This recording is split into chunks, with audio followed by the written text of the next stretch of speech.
Patient is a 49-year-old white male coming in for an acute visit.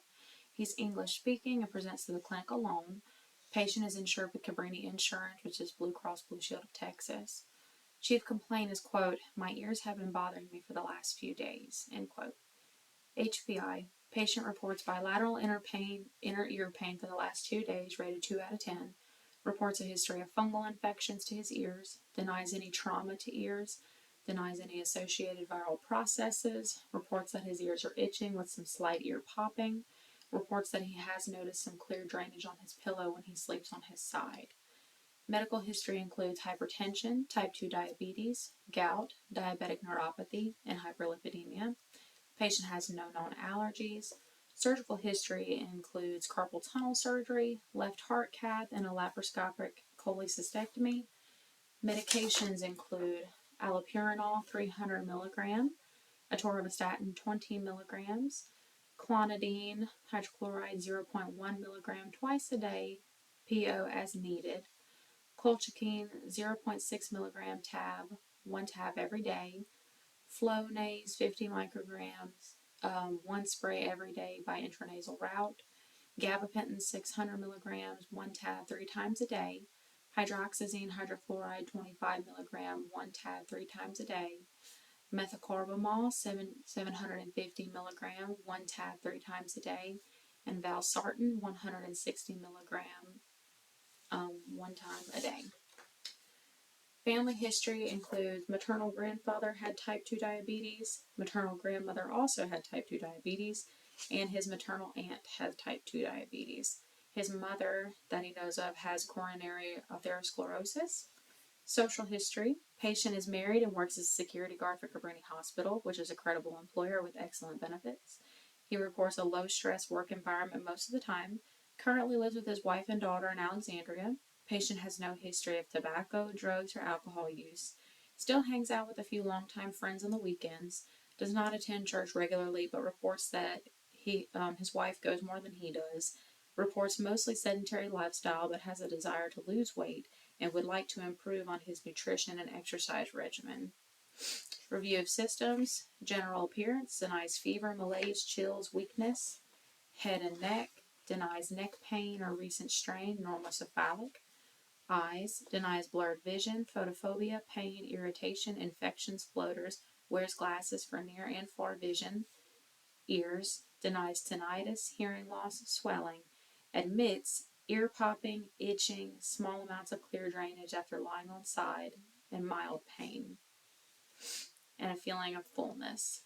Nose. Denies frequent sneezing, allergies, bleeding, loss of smell, swelling, congestion, or drainage. Mouth and throat. Denies halitosis, sores, swollen or bleeding gums. Denies history of extensive dental work. Admits regular cleanings. Denies throat irritation or vocal changes. Respiratory. Denies cough, shortness of breath at rest or with light activity, wheezing, chest pain or pressure. Cardiovascular. Denies significant cardiac history, palpitations, lower extremity edema or discoloration, angina. Endocrine. Denies hot or cold intolerance. Denies frequent urination, hunger or thirst. Admits weight gain. Denies new body or facial hair growth. Admits hair thinning on the crown. Gastrointestinal. Denies GI history. Denies abdominal pain, gas, loose stools, constipation, or blood in stools. Genitourinary. Denies blood in urine, retention, hesitancy, burning, urgency, incontinence, or a foul odor. Denies penile pain, discharge, suspicious lesions, swelling to scrotum or penis. Musculoskeletal. Denies joint pain, stiff muscles, or swelling.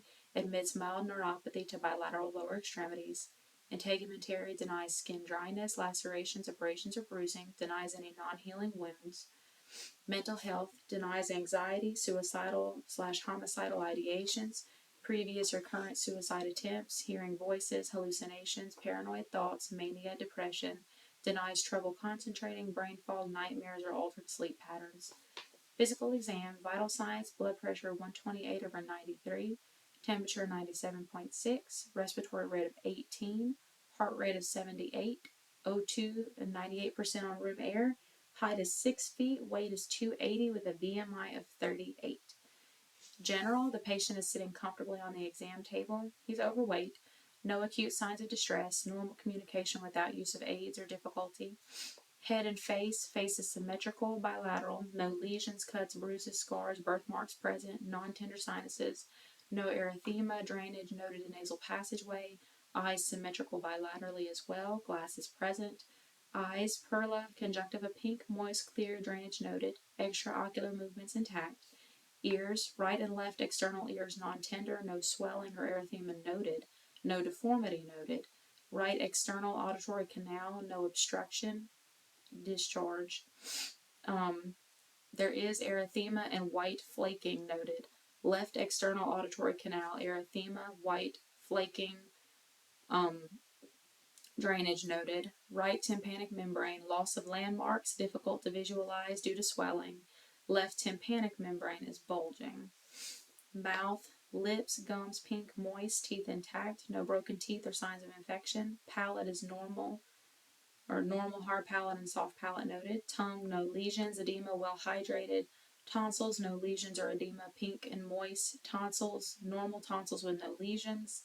Posterior pharynx, clear drainage noted. Respiratory, no adventitious lung sounds identified. Non-labored, good air movement. Chest expands symmetrically and clear bilateral.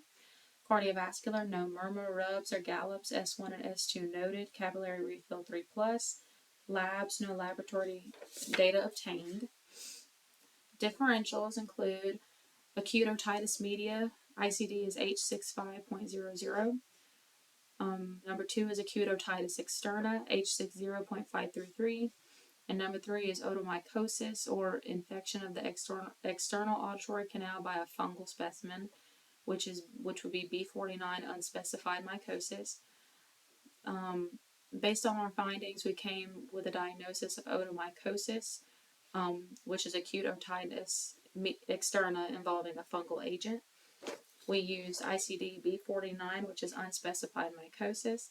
Positive findings include edema and redness in the external auditory canal, itching of the external auditory canal, fluffy, flaky white discharge present when looking with an otoscope.